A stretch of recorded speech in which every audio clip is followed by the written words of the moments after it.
નમસ્કાર. ધોરણ 7 વિષય હિન્દી, તેનું પ્રકરણ નંબર 2 છે. તબ યાદ તુમ્હારી આતી હૈ, જેના લેખક છે રામ નરેશ ત્રિપાઠી. તો સૌપ્રથમ આ કવિતા અંતર્ગત આપણે લેખકનો પરિચય જોઈએ, ત્યાર પછી સમજીશું કે કવિતા તબ યાદ તુમ્હારી આતી હૈ આપણને શું કહેવા માગે છે, શું સમજાવવા માગે છે. तो राम नरेश त्रिपाठी का जन्म 4/3/1889 को उत्तर प्रदेश में सुल्तानपुर जिले के कोयरीपुर गांव में हुआ था. बराबर. उत्तर प्रदेशना सुल्तानपुर जिल्लाનું કોયરીપુર ગામમાં તેમનો જન્મ થયો છે. वे कवि, उपन्यासकार, नाट्यकार और आलोचक हते. तो તેઓ એક કવિતાઓ લખતા હતા, નવલકથાઓ લખતા હતા, નાટકો લખતા હતા. અને આલોચકનો મતલબ થાય છે કે કોઈએ કોઈ વસ્તુ લખી છે તેના ઉપર પોતાના વિચારો જણાવવા, સારા અને નેગેટિવ, પોઝિટિવ અને નેગેટિવ બંને રીતે કોઈ વસ્તુનું વિશ્લેષણ કરવું, તેને શું કહેવાય છે? આલોચક તરીકે ઓળખવામાં આવે છે. ઉનકી મુખ્ય કાવ્ય કૃતિयाँ મિલન, પથિક, સ્વપ્ન और मानसी है. એમની જે કવિતાના પુસ્તકોના નામ છે મિલન, પથિક, સ્વપ્ન અને मानसी. स्वप्न पर उन्हें हिंदुस्तान अकादमी का पुरस्कार मिला है. એમનું જે સ્વપ્ન પુસ્તક છે કવિતાનું, તેને એવોર્ડ મળેલો છે. उनकी हे प्रभु आनंद दाता ज्ञान हमको दीजिए प्रार्थना बहुत प्रसिद्ध है. उनका निधन 16/1/1992 को हुआ था. તો એમની હે પ્રભુ આનંદ દાતા જ્ઞાન અમને આપો હિન્દી કવિતા છે જે ખૂબ જ પ્રસિદ્ધ છે. तो सुबह का वातावरण खुशनुमा होता है और प्रकृति का कण कण दर्शनीय होता है.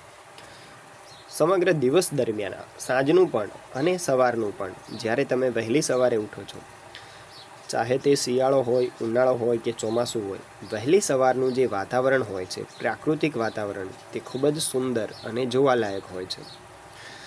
रिमझिम बारिश में सुबह का दृश्य मनमोहक और आकर्षक होता है. प्रस्तुत कविता में इसका सुंदर वर्णन किया गया है. જ્યારે ચોમાસાની ઋતુમાં જે સવાર હોય છે, જ્યારે ઝરમર વરસાદ વરસતો હોય છે, તે સમયે સવારનું દ્રશ્ય ખૂબ જ અદ્ભુત હોય છે અને તે જ વસ્તુ આપણે કવિતાની અંદર જોવાના છીએ. તો સરસ મજાનું ચિત્ર આપેલું છે તમને વર્ષા ઋતુનું, મતલબ કે ચોમાસાની ઋતુ છે. મોર અહીંયા બેઠો છે, કેટલાક પક્ષીઓ ડાળ ઉપર બેઠા છે, વરસાદ વરસી રહ્યો છે, બરાબર. અને વૃક્ષોની બખોલમાં પણ પક્ષીઓ છે અને નીચે સરસ મજાનું ઘાસ પણ ઉગેલું જોઈ શકાય છે. તો જબ બહુત સુબહ ચિડિયા ઉઠકર કુછ ગીત ખુશી કે ગાતી હૈ. પહેલી પંક્તિ છે, વહેલી સવારે તમે જુઓ કે જો તમે ગામડામાં રહેતા હશો કે ખેતરમાં રહેતા હશો તો વહેલી સવારે તમને પક્ષીઓનો જબરજસ્ત કલરવ અવાજ સાંભળવા મળશે. તો કવિ કહે છે કે વહેલી સવારે જ્યારે આ પક્ષીઓ ઉઠીને ગીત ગાતા હોય છે, સરસ મજાના ગીત ગાતા હોય, તેઓ કલરવ કરતા હોય છે. કલિયાં દરવાજે ખોલ ખોલ જબ દુનિયા પર મુસ્કુરાતી હૈ. અને વહેલી સવારે ફૂલોની જે કળીઓ હોય છે તે ખીલે છે અને મુસ્કુરાતી હોય, મતલબ કે હસતી હોય સમગ્ર દુનિયા પર, તેવું લાગે છે.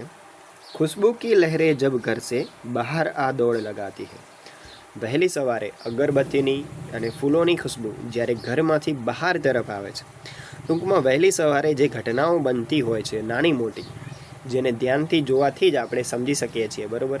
પક્ષીઓનું ગીત ગાવું, ફૂલોનું ખીલવું અને સુગંધનું ફેલાવવું વાતાવરણની અંદર, પ્રાકૃતિક, આ બધી બાબતો જોઈને કવિ શું કહે છે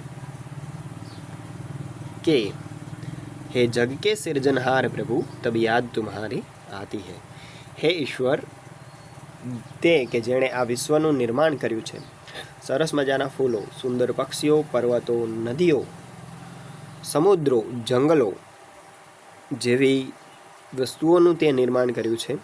આ તમામ વસ્તુઓની અંદર કવિ કહે છે કે ઈશ્વર રહેલો છે, બરાબર. અને જ્યારે આ તમામ વસ્તુઓને હું નિરખું છું તો પ્રત્યેક વસ્તુની અંદર મને ઈશ્વરની મૂર્તિ દેખાય છે. ફૂલોની કળીઓ હોય, નદીઓ હોય, પર્વતો હોય, રીમઝીમ બારિશ હોય, આ દરેક વસ્તુની અંદર હું શેનો અનુભવ કરું છું?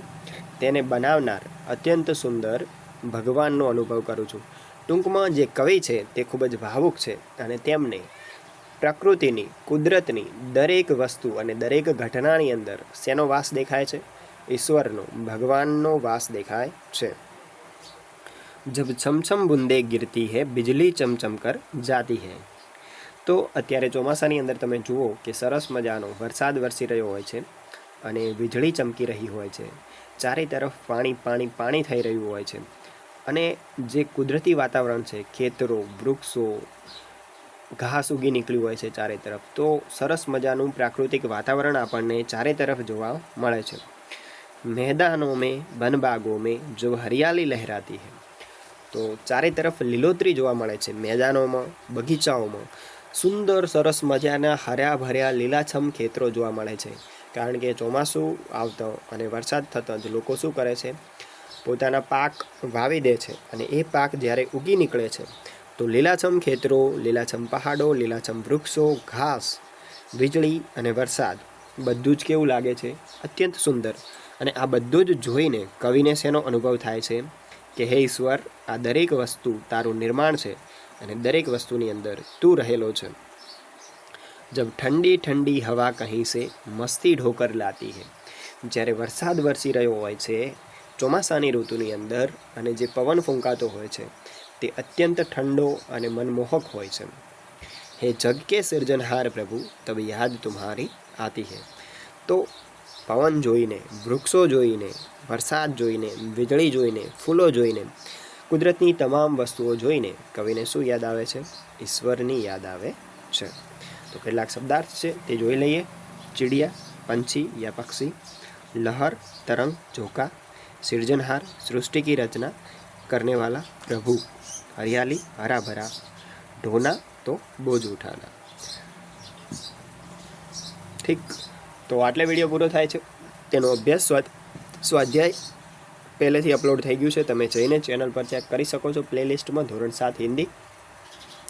અને જો તમને યોગ્ય લાગે તો ચેનલને સબસ્ક્રાઈબ કરી શકો છો. ધન્યવાદ.